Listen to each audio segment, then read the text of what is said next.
हाँ तो फ्रेंड्स कहते हैं कि सफर की हद है वहां तक कि कुछ निशान रहे, चले चलो जहां तक कि ये आसमां रहे, ये क्या उठाए कदम और आ गए मंजिल, मजा तो तब है कि पैरों में कुछ थकान रहे।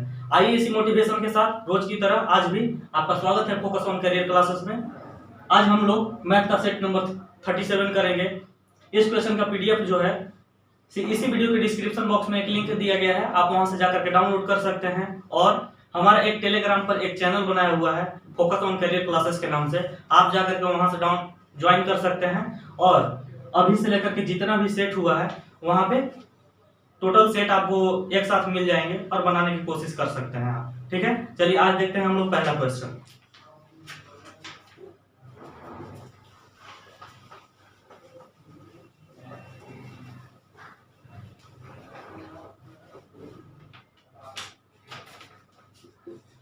देखिए पहला क्वेश्चन बोल रहा है कि किसी षष्ठभुज की भुजा 4 सेंटीमीटर है और किसी वर्ग की भुजा 4√2 है, तो उसके क्षेत्रफल का अनुपात कितना होगा। ठीक है, सबसे पहली बात बोल रहा है कि षष्ठभुज का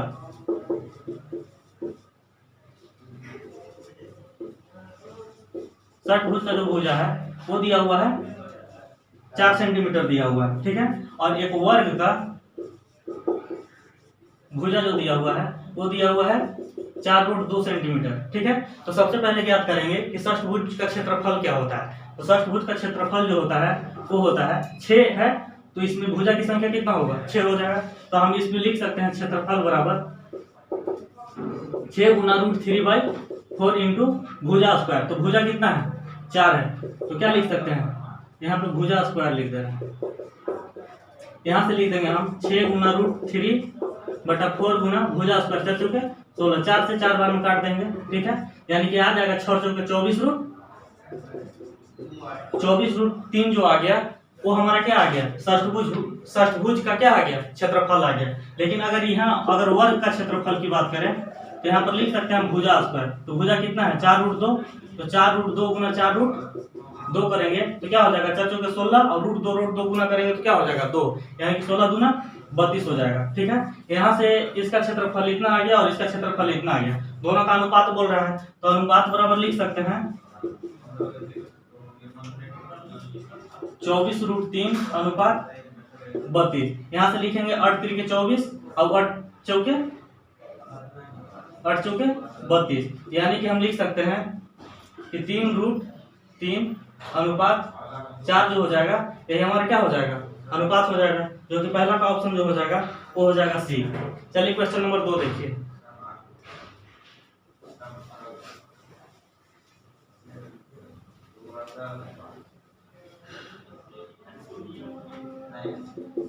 क्वेश्चन नंबर 2 है कि कोई ग्राहक 10,000 के अंकित मूल्य वाली वस्तु को खरीदना चाहता है। दुकानदार को 2 प्रकार की छूट देता है। पहला जो छूट देता है वो 25% का देता है और दूसरा का जो है वो 2 छूट देता है, एक जो है 14% का और एक 12% का, 2 क्रमागत छूट देता है। तो ग्राहक के लिए कौन सा छूट ज्यादा अच्छा होगा और कितना उसका फायदा होगा। ठीक है, चलिए देखिए यहाँ पे कहा गया है कि वस्तु का जो कॉस्ट प्राइस है वो है 10,000 रुपया। ठीक है, एक दुकानदार है इस वस्तु को बेच रहा है और एक ग्राहक है इसको खरीदना चाहता है। तो ये जो दुकानदार जो है ना, दुकानदार जो है तो पहला छूट जो देता है वो देता है 25% का, और दूसरा जो छूट देता है वो देता है 14% का और 12% का, 2 क्रमागत छूट देता है। तो जो ग्राहक है उसको कौन सा छूट पसंद पड़ता है और कितना फायदा होगा ये देखना है। ठीक है, तो यहाँ से अगर हम 25% की बात करें तो पहला तो दिख रहा है कि 25% है, लेकिन दूसरा का अगर छूट का अगर 14% और 12% है, अगर उसका एकल छूट अगर निकालते हैं तो हम क्या लिख सकते हैं 14 -14%, यानी कि छूट ले रहा है तो -14 -12 और क्या है माइनस हम प्लस लिख सकते हैं 14 गुना 12/100। ठीक है, यहां से करेंगे तो -14 और 12 कितना हो जाएगा -26 हो जाएगा। -26 प्लस अगर 14 गुना अगर 12 कीजिएगा तो 168 हो जाएगा बटा 100। यहाँ से क्या आ जाएगा अगर 10 यहाँ 100 से भाग दीजिएगा तो दशमलव में चला जाएगा, यानी कि लिख सकते हैं -26 प्लस 1.68। 2 0 है तो नीचे से अगर 100 से अगर भाग देंगे 162 में तो 1.68 1.68 हो जाएगा। अगर यहाँ से अगर करें -26 में अगर इतना अगर 1.68 अगर जोड़ दें तो हमारा जो हो जाएगा 24.32% हो जाएगा। अब आप देख सकते हैं कि एक ग्राहक है, ठीक है, उसको पहला बार जो दुकानदार है वो ऑफर करता है कि आपको 25% छूट चाहिए या आपको 24.32% छूट चाहिए। तो कोई भी आदमी बताएगा कि भाई हमको कितना 25% वाला छूट चाहिए, ठीक है, क्योंकि 25% छूट लेगा तो उसको क्या है कम पैसा पेमेंट करना पड़ेगा, यानी कि कितना कम पैसा पेमेंट करना पड़ेगा। तो अब तो यहाँ से फाइनल हो गया कि पहला छूट जो है वो हमको लेना है, ठीक है, वो कितना है 25%। अब बताना है कि अगर दूसरा छूट लेता तो कितना ज्यादा पैसा देना पड़ता है, या तो अगर पहला छूट ले रहा है तो उसमें कितना कम पैसा देना पड़ रहा है, ठीक है। तो हम यहाँ से ज्ञात कर लेंगे कि अगर 25 में से 24 पॉइंट क्या कर लेंगे, टोटल कॉस्ट प्राइस है 10,000, 10,000 का कितना निकाल लेंगे 25 में से 25% माइनस 24.32%, इसी को क्या कर लेंगे घटा लेंगे, यानी कि बोल सकते हैं कि 10,000 का 0.68% क्या करेंगे फाइंड कर लेंगे। अगर यहाँ से ज्ञात करें तो इस जीरो को इस पॉइंट को हटाएंगे तो 2 जीरो यहाँ आ जाएगा और 2 जीरो आएगा तो 10,000 कैंसिल हो जाएगा, यानी कि जो ग्राहक है उसको 68 रुपए का क्या है कम पैसा पेमेंट करना पड़ रहा है, भुगतान करना पड़ रहा है, और 25% का छूट वो ज्यादा पसंद करेगा, ठीक है। तो हमारा जो ऑप्शन हो जाएगा ये हो जाएगा कितना पहला और 68 रुपया, यानी कि ऑप्शन नंबर बी। चलिए क्वेश्चन नंबर 3 देखिए।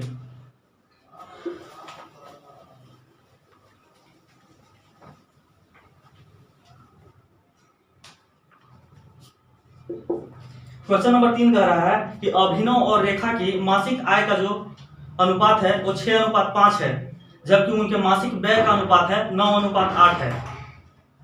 यदि अभिनव की आय रेखा के व्यय से दोगुनी है तब अभिनव और रेखा की बचत का अनुपात ज्ञात करना है, ठीक है। देखिए कोई अभिनव है और कोई रेखा है, ठीक है, इन लोग का जो आय का अनुपात जो दिया हुआ है वो दिया हुआ है 6:5, इसको x के टर्म में लिख ले रहे हैं, ठीक है। चलिए और इनका जो व्यय है उसका अनुपात जो दिया हुआ है वो दिया हुआ है 9:8 दिया हुआ है, ठीक है। यहां से हम इसको 9 के y के टर्म में लिख लेते हैं, ठीक है।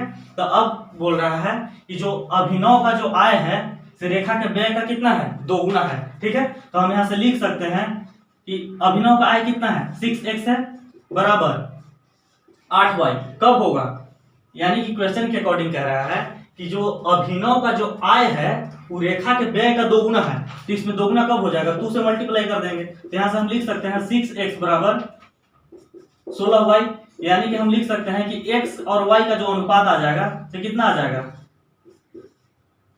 8:3 आ गया, ठीक है। और जो बोल रहा है क्वेश्चन के अकॉर्डिंग जो बोल रहा है कि तब अभिनव और रेखा का बचत का अनुपात ज्ञात करना है, बचत, ठीक है। तो हम अगर बचत की बात करें तो अगर अभिनव का अगर बचत बोले तो अभिनव का आय में से अगर व्यय को अगर हटा देते हैं तो बचत आ जाएगा, ठीक है। तो अभिनव का बचत कितना हो जाएगा 6x माइनस 9y हो जाएगा, ठीक है। और अनुपात अगर रेखा की अगर बचत की बात करें तो रेखा का आय में से अगर व्यय को अगर हटा दे तो क्या हो जाएगा बचत हो जाएगा, यानी कि यहां से लिख सकते हैं कि 5x माइनस 8y, यही दोनों का क्या निकालना है हमको वैल्यू निकाल लेना है, यानी कि यहां से लिख सकते हैं कि बचत का अनुपात बराबर कितना है 6x minus 9y,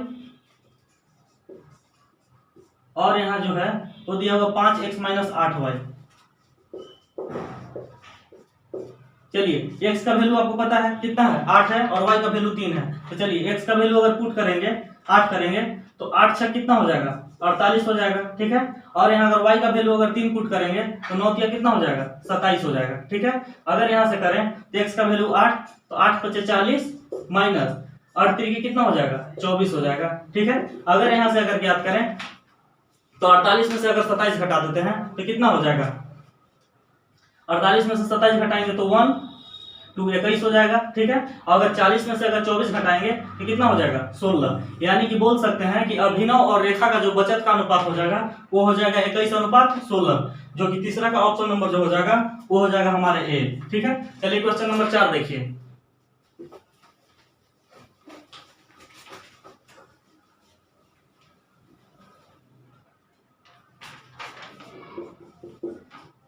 question number 4 है कि 5 वर्ष पहले 4 लड़कियों का औसत आयु जो है वो 7 वर्ष थी। ठीक है, एक नई लड़की शामिल हो जाने के कारण वर्तमान औसत आयु जो है 13 वर्ष हो जाती है। तो नई लड़की का वर्तमान आयु ज्ञात करना है। ठीक है, देखिए यहाँ से हम वर्तमान की बात कर रहे हैं। अगर वर्तमान से अगर 5 साल अगर पहले जाते हैं, ठीक है, ये माइनस सिर्फ दर्शा रहे हैं कहाँ के लिए, 5 साल पहले जाने के लिए। ठीक है, तो 5 साल अगर पहले जाने की अगर बात करें तो क्वेश्चन में बोल रहा है कि 4 लड़कियों का औसत है 7 है। तो हम यहाँ से लिख सकते हैं 4 लड़की का कुल योग। ठीक है, बटा में क्या लिख देंगे 4, यानी कि 4 लड़की का जितना कुल योग जो होगा उनका आयु का, उसमें अगर 4 से भाग दे देंगे तो वही ना औसत फाइंड होता है। औसत कितना दिया हुआ है, 7 वर्ष दिया हुआ है। ठीक है, 7 वर्ष दिया हुआ है। तो अब बोल रहा है कि वर्तमान में एक लड़की शामिल हो जाती है, जिसके कारण क्या होता है, उन लोग का जो औसत है 13 वर्ष हो जाता है, यानी 7 से बढ़कर के 13 हो जाता है। तो उस नई लड़की का एज ज्ञात करना है। ठीक है, तो अगर बताइए कि 4 वर्ष पहले का इन लोग का औसत आयु जो था वो कितना था, 7 वर्ष था। तो 5 वर्ष पहले जो इन लोग का जो औसत आयु था वो कितना था, 7 वर्ष था। तो अगर 5 वर्ष अगर प्रेजेंट में आते हैं तो औसत में भी क्या हो जाएगा, 5 साल का बढ़ोतरी हो जाएगा। यानी कि हम बोल सकते हैं कि वर्तमान में जो इन लोग का जो औसत आएगा, वर्तमान में जो इन लोग का जो औसत होगा तो कितना हो जाएगा, 5 वर्ष पहले 7 था, तो अभी प्रेजेंट में आने के लिए उनका औसत क्या हो जाएगा, 12 वर्ष हो जाएगा। यानी कि हम यहां से बोल सकते हैं कि 4 लड़की का कुल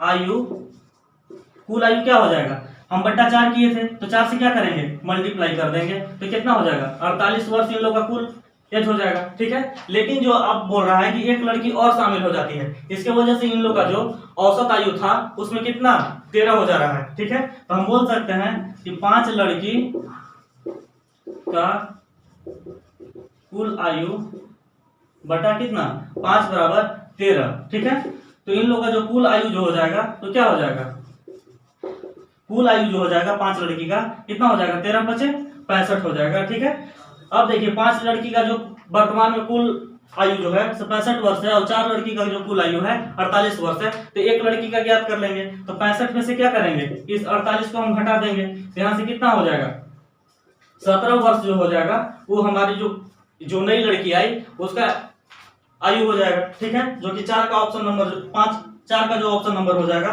वो हो जाएगा डी। चलिए क्वेश्चन नंबर 5 देखिए।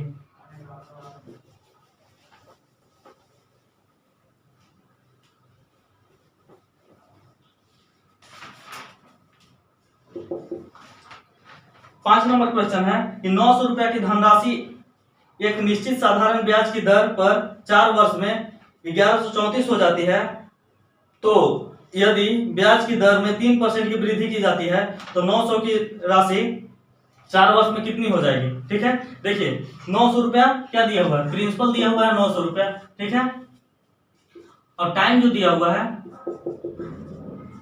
वो दिया हुआ है 4 वर्ष, और यहाँ से मिश्र धन जो दिया हुआ है तो 1100 दिया हुआ है 34।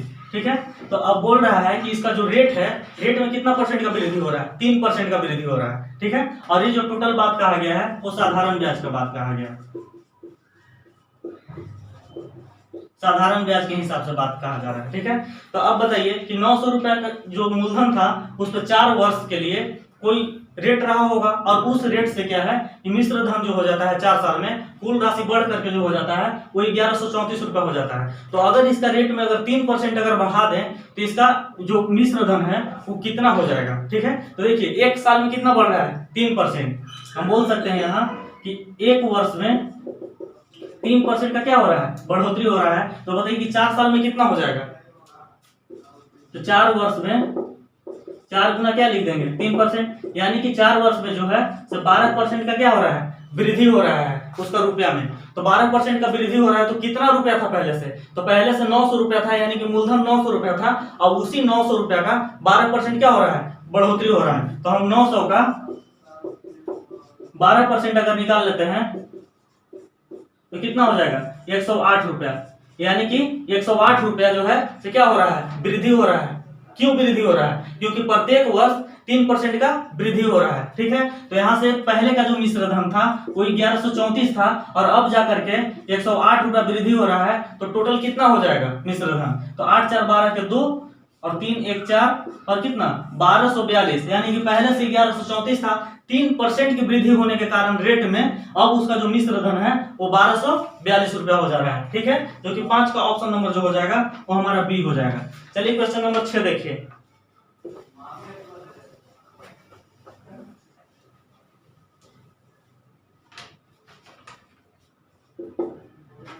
क्वेश्चन नंबर 6 है कि 700 मीटर लंबी रेलगाड़ी एक खंभे को 35 सेकंड में पार कर जाती है, तो 740 मीटर लंबे प्लेटफॉर्म को पार करने में रेलगाड़ी कितना समय लगाएगी? ठीक है, देखिए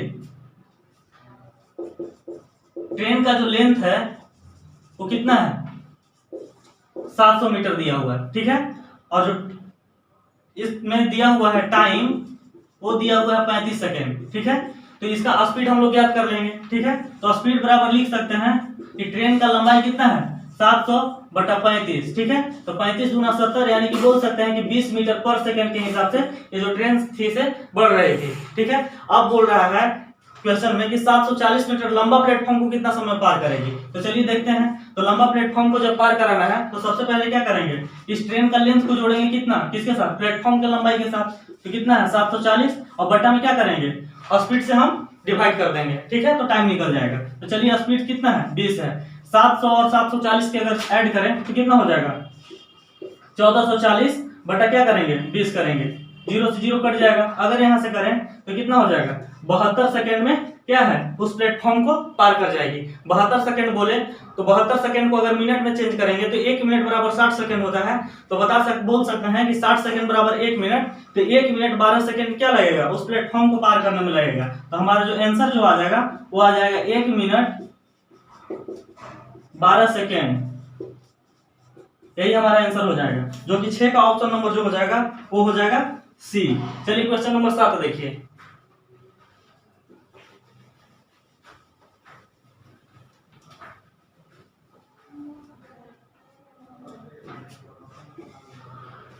सात नंबर क्वेश्चन है कि यदि दो घनों का आयतन जो है तो दिया हुआ है 64 अनुपात 125 है।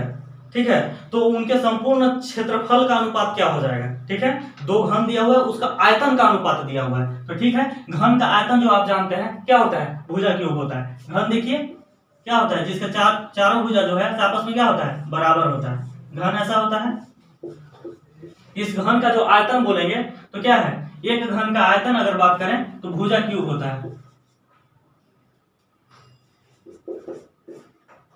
भुजा क्यूब होता है क्या? आयतन। ठीक है, तो अगर पहला घन की अगर बात करें तो हम बोल देते हैं उसका एक भुजा ए मान लेते हैं और बड़ा वाला को क्या मान लेते हैं? बड़ा ए मान लेते हैं। तो यहां से बोल सकते हैं कि ए क्यूब बटा बड़ा जो घन होगा उसका अगर ए क्यूब करेंगे तो इन्हीं लोग का जो अनुपात दिया हुआ है 64 अनुपात कितना दिया हुआ है? 125। ठीक है, अगर यहां से अगर भुजा की बात करें तो ए बटा बड़ा ए, यानी कि ए छोटा ए और बड़ा ए से ए तात्पर्य है कि जो ये जो है ये छोटा ए जो है तो छोटा घन का भुजा है और बड़ा ए है तो बड़ा घन का भुजा है। ठीक है, तो यहां से अगर करते हैं तो करनी में कितना हो जाएगा? 3 हो जाएगा, यानी कि यहां से लिख सकते हैं 3 करनी में 125। अगर यहां से ज्ञात करें तो कितना हो जाएगा? 4 हो जाएगा और क्या हो जाएगा? 5 हो जाएगा। यानी कि बोल सकते हैं कि भुजा का जो अनुपात हो जाएगा वो कितना हो जाएगा? 4 अनुपात 5 हो जाएगा। तो क्षेत्रफल का अनुपात की अगर बात करें, क्षेत्रफल का अनुपात करें तो क्या है? क्षेत्रफल बराबर होता है भुजा स्क्वायर, तो ए स्क्वायर बाय बड़ा ए का स्क्वायर। यानी कि बोल देंगे कि 4 चौके 4 का स्क्वायर करेंगे और कितना करेंगे? 5 का स्क्वायर, यानी कि 16 बटा 25, यानी कि जो अनुपात आ गया 16 अनुपात 25 आ गया, यही हमारा क्या हो जाएगा? आंसर हो जाएगा। उसका क्षेत्रफल का अनुपात हो जाएगा, जो कि 7 का ऑप्शन नंबर हमारा सी हो जाएगा। चलिए क्वेश्चन नंबर 8 देखिए।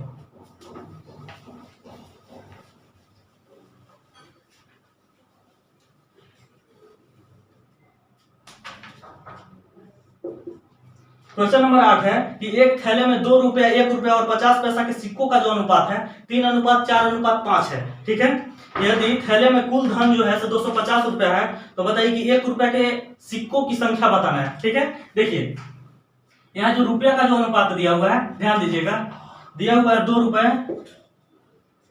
1 रुपए और 50 पैसा। ठीक है, 50 पैसा।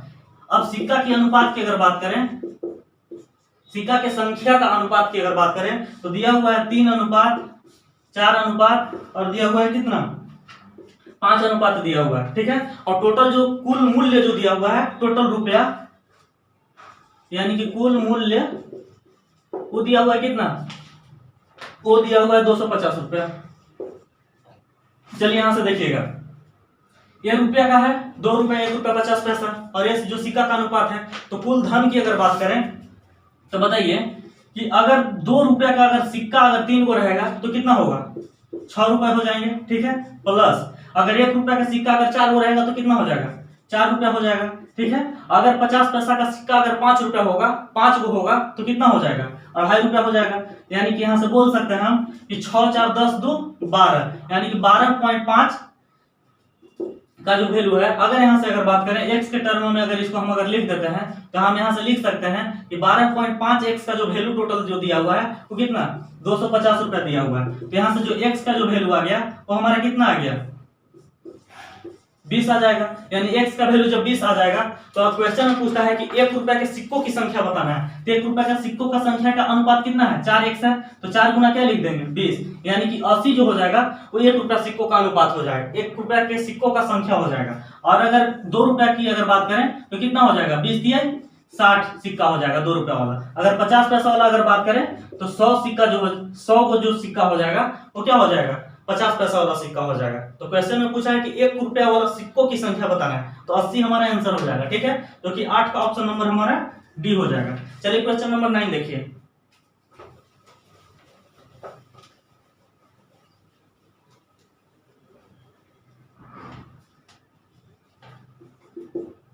देखिए क्वेश्चन नंबर 9 है कि एक वस्तु को 3600 रुपया में खरीदा जाता है, उसे 15% लाभ पर बेचा गया।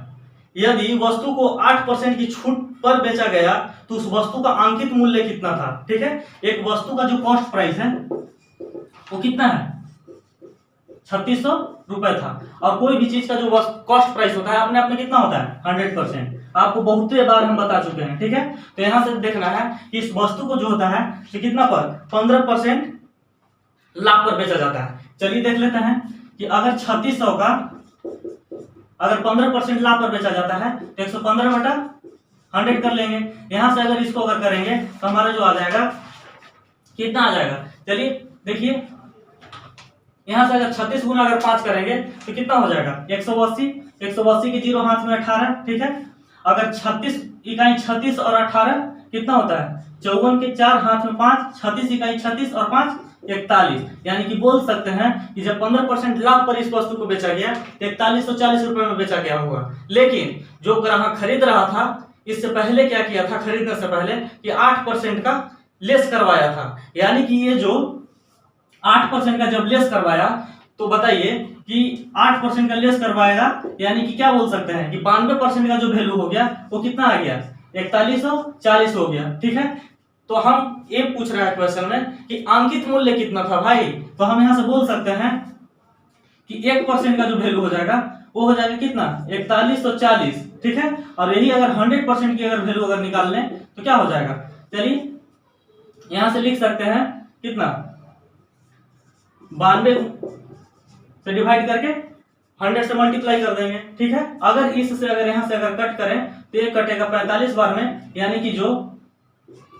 यहां से 4500 रुपया जो हो जाएगा तो वस्तु का फिक्स प्राइस हो जाएगा। यानी कि हम कह सकते हैं कि वस्तु पर पहले से 4500 रुपया लिखा हुआ था और कस्टमर जो आया वो क्या किया, 8% का लेस करवाया, जो कि 4140 रुपए में वस्तु को खरीदा, और जो दुकानदार था उसको अभी भी 15% का लाभ हो रहा था। क्वेश्चन के सीक्वेंस ए था। ठीक है, जो कि इसको हम ऐसे बनाएंगे। ठीक है, जो कि जो 9 का ऑप्शन नंबर हमारा सी हो जाएगा। चलिए क्वेश्चन नंबर 10 देखिए,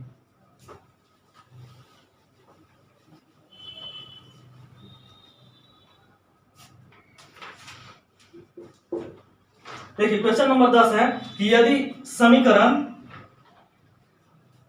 एक समीकरण दिया हुआ है 2x + 3y + 11 is equal to 0 दिया हुआ है, और एक और समीकरण दिया हुआ है 6x + ky + 33 is equal to 0 दिया हुआ है, ठीक है। और जो बोल रहा है कि जो संपाती रेखा के निरूपित करती है, ये दोनों जो समीकरण है एक संपाती रेखा का निरूपित करता है, ठीक है, दर्शाता है, ठीक है। तो बोल रहा है कि के का मान क्या होगा। तो देखिए क्वेश्चन में एक बात कहा है संपाती, इसी को आपको समझना है। जब अगर बोले दो इक्वेशन देकर के यह संपाती है, तो हम यहां से लिख सकते हैं a1 बटा a2 is equal to b1 बटा b2 is equal to c1 बटा c2 होता है, ठीक है।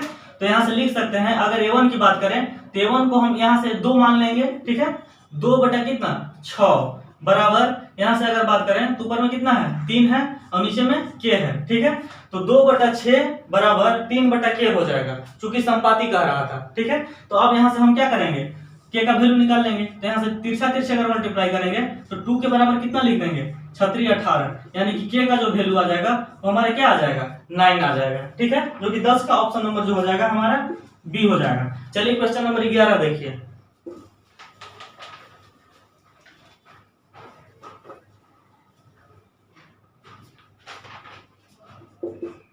क्वेश्चन नंबर 11 है कि 5120 की राशि पर 12% की दर से 3 वर्षों में चक्रवृद्धि ब्याज कितना हो जाएगा, ठीक है। चक्रवृद्धि ब्याज ज्ञात करने की बात कर रहे हैं, ठीक है। बोल रहा है कि 5100 कितना है 5120 रुपया क्या दिया हुआ है, एक प्रिंसिपल दिया हुआ है, ठीक है। और जो रेट दिया हुआ है प्रिंसिपल दिया हुआ है, और जो रेट दिया हुआ है वो हमारा दिया हुआ 12.5% दिया हुआ है, और टाइम जो दिया हुआ है वो दिया हुआ है 3 वर्ष, 3 वर्ष दिया हुआ है, ठीक है। तो आप क्या चक्रवृद्धि ब्याज के अगर फॉर्मूला की अगर बात करें तो मिश्र धन बराबर क्या लिख सकते हैं, मिश्र धन बराबर p × 1 + r/100 का पावर कितना n लिख सकते हैं। तो यहां से लिखेंगे तो 5100 कितना 20। अब देखिएगा अगर यहाँ पे लिखे 12.5, ठीक है। अगर 100 से अगर बटा में 100 अगर यहाँ करेंगे तो टोटल क्या लिखा आ जाएगा 112.5 बटा 100 का पावर कितना हो जाएगा 3 हो जाएगा। यहाँ से अगर कट करें तो अगर 12.5 से कट करें तो 12.5 से कितना ये कट जाएगा 8 बार में और ये कट जाएगा 9 बार में, ठीक है। यहाँ से लिख सकते हैं 5120 गुना, अगर 9 का अगर क्यूब करेंगे तो 729 हो जाएगा, 8 का अगर क्यूब करेंगे तो कितना हो जाएगा 512 हो जाएगा। 512 से अगर इसको काटें तो 10 बार में कट जाएगा, ठीक है। तो जो हमारा मिश्र धन जो हो जाएगा वो कितना हो जाएगा 7290, यानी कि 7290 रुपया जो हो जाएगा हमारा मिश्र धन हो जाएगा, ठीक है। और मूलधन कितना था 5120 रुपया। तो ब्याज निकाल लेंगे, कंपाउंड इंटरेस्ट निकाल लेंगे।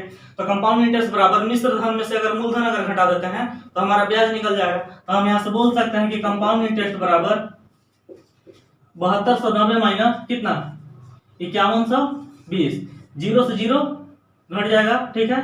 9 में से 2 खर्च 7 1 और कितना हो जाएगा 2, यानी कि 2170 रुपया जो हो गया हमारा क्या हो जाएगा चक्रवृद्धि ब्याज हो जाएगा, जो कि 11 का ऑप्शन नंबर जो हो जाएगा वो हो जाएगा हमारा डी। चलिए क्वेश्चन नंबर 12 देखिए।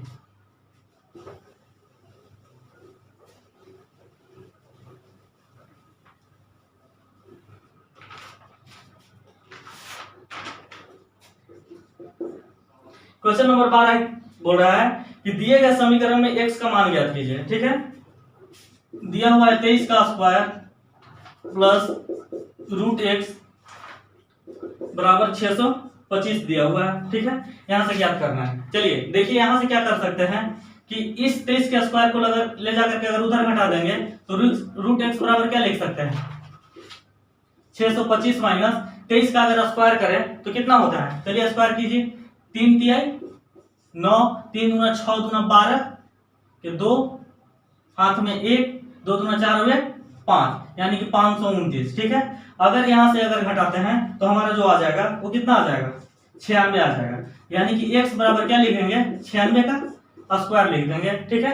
और 96 का जब आप स्क्वायर निकालिएगा तो वो आ जाएगा कितना 9216 जो आ जाएगा, यही हमारा क्या आ जाएगा आंसर आ जाएगा। जो कि 12 का ऑप्शन नंबर जो है वो है हमारा डी। ठीक है, एक क्वेश्चन था सिर्फ इतना जांच करने के लिए दिया गया था कि आपका कैलकुलेशन कैसा है। ठीक है, बाकी ऐसा क्वेश्चन सबको आता है। ठीक है,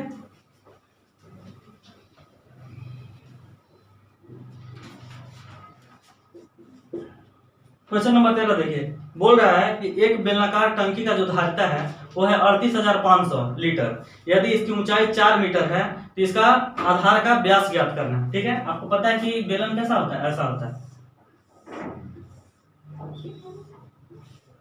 इसका जो ऊंचाई जो दिया हुआ है वो दिया हुआ है 4 मीटर हाइट बराबर। ठीक है, तो यहाँ से आर निकल जाएगा। ठीक है, आर को अगर दोगुना कर देंगे तो हमारा व्यास निकल जाएगा, यही व्यास निकालना है। ठीक है, धारिता दिया हुआ है, धारिता दिया हुआ है 38,500 लीटर। ठीक है, तो आपको आयतन बराबर हम लिख सकते हैं, आयतन मतलब क्या, धारिता, तो इसको 38,500 दिया हुआ है लीटर। ठीक है, तो आपको जानना होगा कि 1 मीटर क्यूब बराबर होता है 1000 लीटर होता है। ठीक है, तो मीटर क्यूब में आयतन को निकाल लेंगे। ठीक है, तो अब बेलन का आपको आयतन पता होगा, पाई आर स्क्वायर एच होता है। ठीक है, पाई आर स्क्वायर एच होता है। ठीक है, यहां से अगर बात करें तो 1000 से हम क्या करते हैं, इसमें भाग दे देते हैं। ठीक है, 1000 से अगर भाग दे देंगे तो हमारे क्या निकल जाएगा, मीटर क्यूब में निकल जाएगा, यानी कि 38.5 मीटर क्यूब जो है तो क्या है, इस बेलन का आयतन है। ठीक है, यहां से अगर पाई का वैल्यू रखें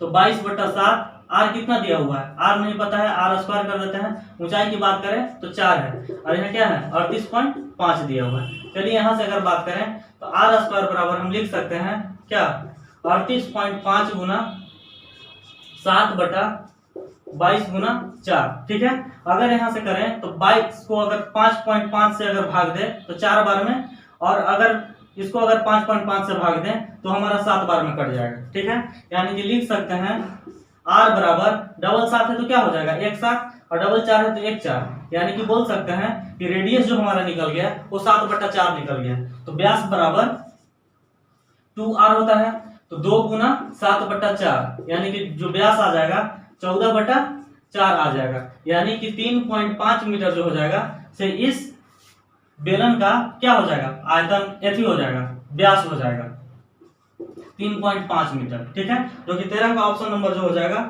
वो हमारा हो जाएगा ए। चलिए क्वेश्चन नंबर 14 देखिए,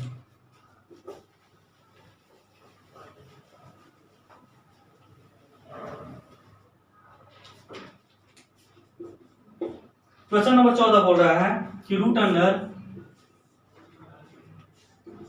544 का होल स्क्वायर माइनस 256 का होल स्क्वायर दिया हुआ है। ठीक है, यानी कि यहां से हम क्या कर सकते हैं, इसको फाइंड करना है, आंसर फाइंड करना है। तो यहां से आप देखिए कि ए स्क्वायर माइनस बी स्क्वायर के टर्म पे दिया हुआ है, इसको लिख सकते हैं ए प्लस बी और ए माइनस बी लिख सकते हैं। ठीक है, तो रूट अंडर के अंदर हम लिख देंगे इसको क्या, 544 प्लस 256 और एक लिखेंगे 544 माइनस 256 लिख देंगे। ठीक है, यहाँ पे अगर 544 और 256 को अगर ऐड कीजिएगा तो हमारा हो जाएगा रूट के अंदर 800 गुना 544 में से अगर 256 घटाइएगा तो हो जाएगा 288। अब देखिए इसको अगर फाइनल अगर कैलकुलेशन करते हैं आप तो बहुत ज्यादा लॉन्ग जाएगा, तो थोड़ा सा देखिए इसी को अगर हम ब्रेक करते हैं तो क्या लिख सकते हैं, देखिएगा 800 को लिख सकते हैं कितना, 4 गुना 100, 400 हो गया। ठीक है, यहाँ से 2 मतलब कि 800 हो गया, और 288 को हम लिख सकते हैं 2 गुना 144 लिख देंगे। ठीक है, यहाँ से देखिए कि हम कह सकते हैं कि ये 4 है और ये क्या है 4, तो 1 4 हमारा क्या निकल जाएगा, बाहर निकल जाएगा। अगर 100 को अगर रूट करते हैं तो क्या आ जाएगा 10 आ जाएगा। ठीक है, और 144 को रूट करेंगे तो कितना हो जाएगा 12 आ जाएगा, यानी कि बोल सकते हैं कि 12 चौक 48 रही 480 जो आ जाएगा, इसका क्या आ जाएगा फाइनल वैल्यू आ जाएगा, जो कि 14 का ऑप्शन नंबर जो हो जाएगा वो हमारा बी हो जाएगा। चलिए क्वेश्चन नंबर 15 देखिए,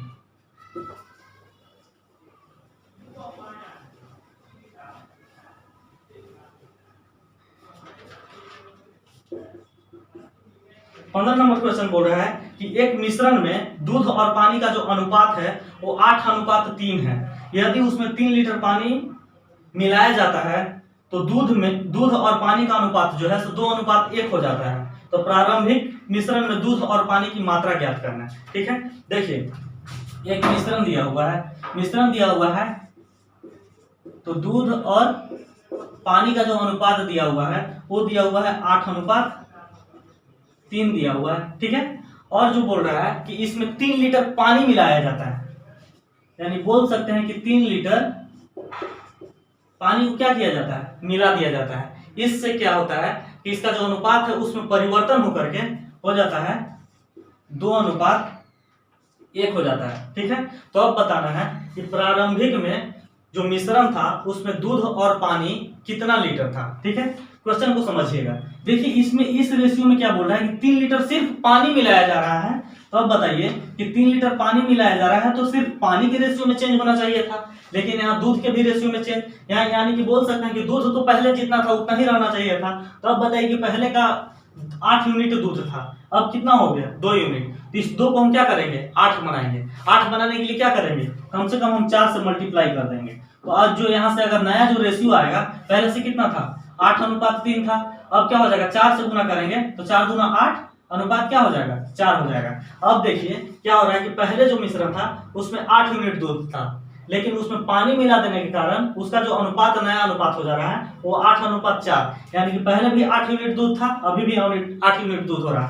अब जो परिवर्तन हो रहा है 3 लीटर पानी मिलाया जा रहा है। तो अब पहले से 3x था, ठीक है, तो अब कितना हो रहा है 4x हो रहा है, यानी कि वृद्धि कितना हो रहा है 1x का वृद्धि हो रहा है। तो हम बोल सकते हैं कि x का वैल्यू जो हो जाएगा तो 3 लीटर हो जाएगा। तो अब यही बोलना है कि प्रारंभ में दूध और पानी कितना था। ठीक है, तो अगर इसको x के टर्म में अगर लिख दें हम तो 8x दूध था, तो 8x दूध था तो कितना x का वैल्यू 3 है, तो 8 3 कितना हो जाएगा 24 लीटर हो जाएगा। और पानी की अगर बात करें तो कितना 9 लीटर हो जाएगा, जो कि दूध और पानी जो हो जाएगा 24 लीटर और 9 लीटर हो जाएगा, जो कि 15 का ऑप्शन नंबर जो हो जाएगा वो हमारा हो जाएगा ए। चलिए क्वेश्चन नंबर 16 देखिए।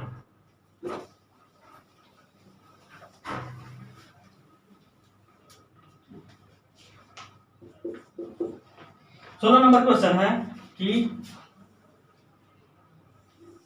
ऐसे दिया हुआ है, ठीक है, यहाँ पे दिया हुआ है ऐसे ए बी सी और डी, और यहाँ पे एक पॉइंट दिया हुआ है ई। ठीक है, ये जो दिया हुआ है वो एंगल ए है, वो कितना है 52 डिग्री है। ठीक है, तो यहाँ से ऐसे किया हुआ है और ऐसे किया हुआ है। ठीक है, यहाँ पे दिया हुआ है ओ बिंदु है। ठीक है, और इस पे दिया हुआ है एक्स। ठीक है, यही एक्स का वैल्यू ज्ञात करना है।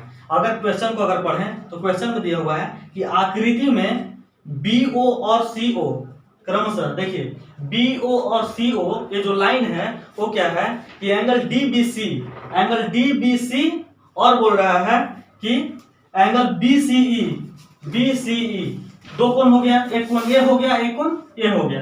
दोनों को क्या करता है कि ये जो BO लाइन है और OC लाइन है से क्या करता है समद्विभाजित करता है, यानी कि एक कोण को और इस कोण को ये जो लाइन है तो 2 भाग में बांट देता है। ठीक है, तो क्वेश्चन बोल रहा है कि x का वैल्यू क्या हो जाएगा। ठीक है, आपको पिछले दिन भी अगर बताए थे कि अगर यहाँ की अगर बात करें, अगर त्रिभुज के अंदर या अगर यहाँ पे अगर कटान बिंदु की अगर बात करें तो ये जो अगर वैल्यू होता है वो क्या होता है 90 प्लस एंगल A/2 होता है, अगर इस एंगल की अगर बात करें तो। ठीक है, लेकिन आपको अगर नहीं पता है तो आपको हम यहाँ से बता दें कि ये जो एंगल आ जाएगा वो आ जाएगा 90 माइनस एंगल A/2 होता है। ठीक है, ये 2 टर्मों को आप याद कर लीजिएगा, बहुत इंपॉर्टेंट है। ठीक है, इस टर्म को बात करें तो 90 प्लस एंगल A/2 होगा, और इस टर्म की बात करेंगे तो 90 माइनस एंगल A/2 हो जाएगा। तो हमारा इस x का मान पूछ रहा है, तो हम बोल सकते हैं क्या कि 90 माइनस एंगल A कितना है 52 है। ठीक है, अगर 52/2 अगर करेंगे तो कितना आ जाएगा 26, यानी कि 90 में से अगर 26 को घटा देंगे तो हमारा क्या आएगा 64 डिग्री हमारा क्या आ जाएगा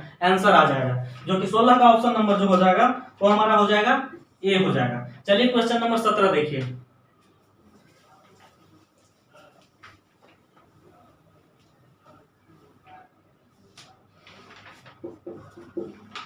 क्वेश्चन नंबर 17 बोल रहा है कि ए तथा बी का जो औसत है वो 42 है और बी और सी का जो औसत है वो 36 है। तो बताइए ए और सी के बीच का कितना अंतर है। ठीक है, चलिए देखिए ए प्लस बी का औसत जैसे ही बोला है, यानी कि 2 से भाग दिया गया होगा, कितना दिया हुआ है 42 दिया हुआ है। तो हम यहाँ से बोल सकते हैं कि a प्लस बी बराबर क्या हो जाएगा, 42 दूना 84 हो जाएगा। ठीक है, एक टर्म आ गया। दूसरा का बात बोला हुआ है कि b प्लस सी का जो औसत है वो कितना दिया हुआ है, 36 दिया हुआ है। यहाँ से लिख सकते हैं कि b प्लस सी का जो वैल्यू हो गया वो कितना हो जाएगा, 72 हो जाएगा। ठीक है, यहाँ से दो टर्म आ गए। तो अब a और c का अंतर ज्ञात करना है, तो कुछ नहीं करेंगे, समीकरण 1 में से समीकरण 2 को क्या करेंगे, घटा देंगे। चलिए घटाते हैं। अगर घटाएंगे तो क्या होगा, यहाँ से माइनस चेंज हो जाएगा, साइन चेंज हो जाएगा। ठीक है, तो अब बताइए कि प्लस बी और माइनस बी क्या हो जाएगा, कैंसिल आउट हो जाएगा। बचेगा क्या, a बचेगा और c बचेगा। ठीक है, और 84 में से अगर 72 घटा दीजिएगा तो 12 आ जाएगा। यानी कि कह सकते हैं कि a और c का जो अंतर है वो कितना हो जाएगा, 12। ठीक है, जो कि 17 का ऑप्शन नंबर जो हो जाएगा हमारा बी हो जाएगा। चलिए क्वेश्चन नंबर 18 देखिए।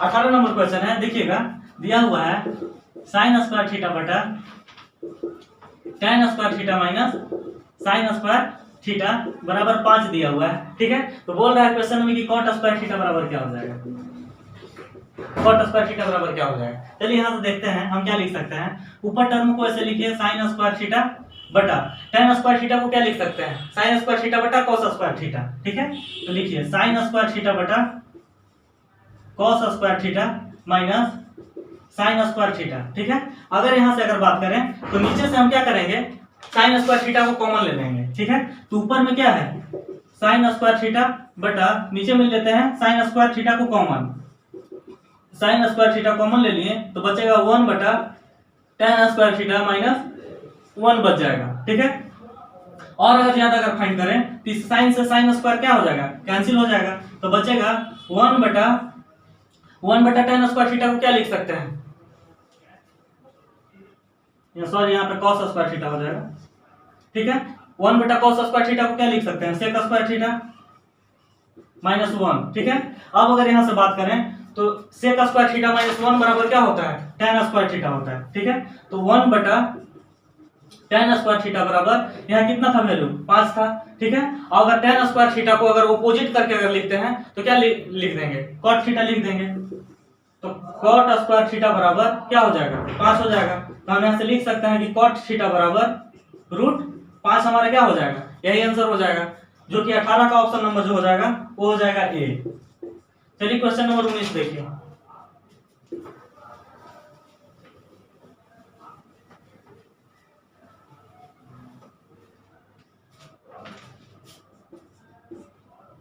क्वेश्चन नंबर 19 है कि 49 से लेकर के 125 तक के सभी प्राकृतिक संख्याओं का जो है औसत ज्ञात करना है। तो बोल रहा है कि 49 से लेकर 125 तक, यानी कि क्या 49, 50, 51 डॉट डॉट डॉट कितना 125 तक जाना है और इसका औसत निकालना है। ठीक है, जब भी कोई अगर क्रमबद्ध अगर कोई संख्या दिया हुआ है, ठीक है, तो वो चाहे प्राकृतिक संख्या हो चाहे फिर सम संख्या हो या विषम संख्या हो, ठीक है, तो उसका जो औसत होता है क्या होता है, पहला संख्या प्लस अंतिम संख्या का योग बटा 2 हो जाता है। ठीक है, तो हम औसत बराबर लिख सकते हैं, प्रथम संख्या कितना है 49 है और अंतिम संख्या कितना है 125 है, बटा 2 कर देंगे। ठीक है, यहां से अगर जोड़ेंगे तो कितना आ जाएगा 9 5 14 17 174 बटा 2 आ जाएगा। अगर इसको कैंसिल कीजिएगा तो 87 हमारा क्या हो जाएगा, औसत आंसर हो जाएगा, जो कि 19 का ऑप्शन नंबर जो हो जाएगा हमारा बी हो जाएगा। ठीक है, चलिए क्वेश्चन नंबर 20 देखिए।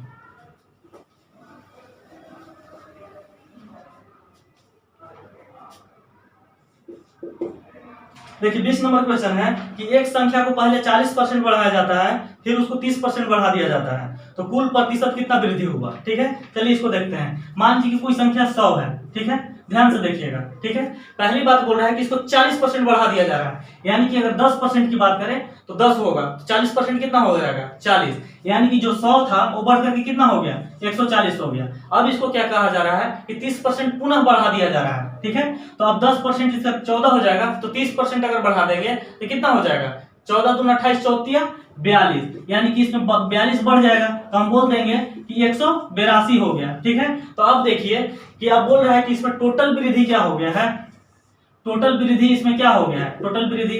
तो आप बोलेंगे कि पहले से कितना था 100 था, अब कितना हो जा रहा है 182। ठीक है, तो वृद्धि कितना होगा 82% का, तो हमारा आंसर हो जाएगा 82%। ये पहला मेथड था। दूसरा का मेथड देखिए, सेकेंड मेथड बोल रहा है क्वेश्चन में कि शुरू में बढ़ाया जा रहा है 40%, ठीक है, और फिर बढ़ाया जा रहा है 30%, ठीक है। तो इसका जो फॉर्मूला होता है वो क्या होता है कि 40 गुना 30 बटा 100 ऐसे कर दिया जाता है। यानी कि कोई ए वृद्धि हो रहा है और कोई बी वृद्धि हो रहा है, चाहे कमी हो रहा है, इसका जो परसेंटेज जो फाइनल होता है a plus B plus A into B by 100 होता है, ठीक है। तो यहाँ से क्या लिख देंगे 40 और 30 70 प्लस 4 3 क्या हो जाएगा 1200 हो जाएगा बटा 100 करेंगे, 2 0 से 2 0 कैंसिल हो जाएगा। तो फाइनल जो टोटल आ गया वो कितना आ गया 82% हमारा आ गया यहाँ से आंसर, जो कि 20 का ऑप्शन नंबर जो हो जाएगा तो हमारा हो जाएगा ए, ठीक है। इसी प्रकार आज हम लोग मैथ का सेट नंबर 37 कंप्लीट किए, ठीक है। फिर अगले दिन मिलेंगे एक नई सेट के साथ, जो सेट नंबर 38 के साथ। Thank you.